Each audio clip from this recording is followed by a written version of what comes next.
Salut, c'est Manu de Work Attitude. J'ai une question à te poser. Que fais-tu quand tu as des problèmes? Est-ce que tu as tendance à les garder pour toi et ne pas en parler, ou au contraire, est-ce que tu en parles, est-ce que tu les partages?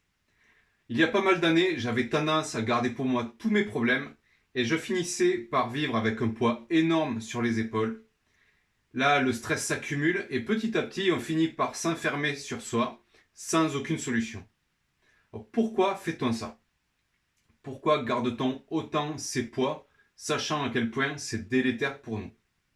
Eh bien, finalement, les vrais responsables, à mon avis, sont l'ego et la croyance limitante et toxique qui nous amène à croire que montrer qu'on a des problèmes, c'est montrer qu'on est faible et qu'on n'est pas capable de les résoudre seul.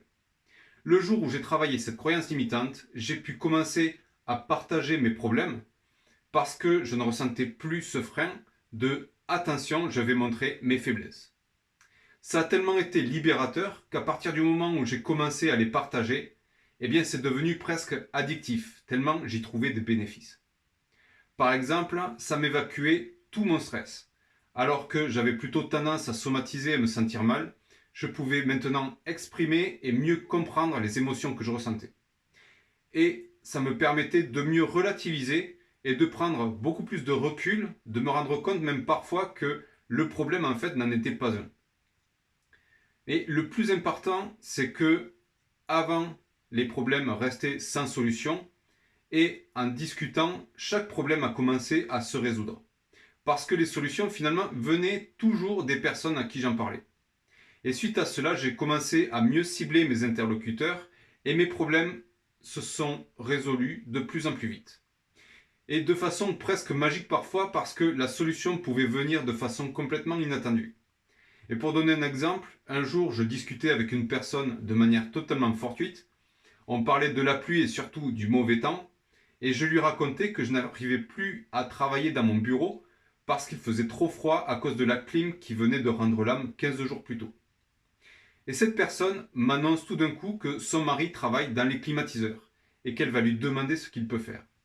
Eh bien, une semaine après, mon problème a été résolu. Donc, comme je le disais, la solution arrive souvent de façon inattendue. Et finalement, j'ai compris que parler de ces problèmes ne révèle en rien d'une faiblesse, mais au contraire une force. Et si toi aussi tu as tendance à garder tes problèmes en toi en te disant que tu te débrouilleras seul, eh bien le conseil que je peux te donner, c'est lâche ton ego.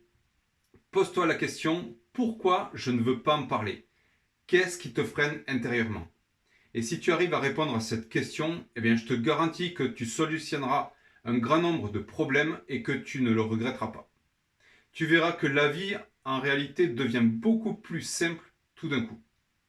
Voilà, j'espère que ce conseil te sera utile. Si tu as aimé la vidéo, mets-nous un pouce bleu et abonne-toi. Je te dis à bientôt sur workattitude.fr. Allez, ciao!